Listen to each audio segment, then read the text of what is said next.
حضرت سلیمان علیہ السلام دعا کرنے کے لیے باہر نکلے،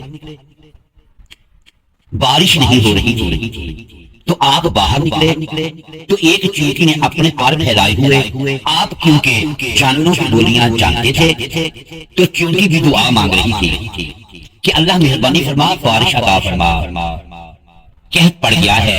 حضرت سلیمان بھی سارے لشکر کو لے کے باہر نکلے دعا کرنے کے لیے، تو رب کریم نے فرمایا سلیمان آپ واپس چلے جائیں، بارش ہو جائے گی اور دعا نہ مانگیں، آپ جائیں۔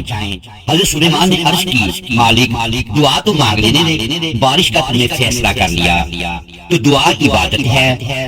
تو رب کریم نے فرمایا نہیں، آپ جائیں۔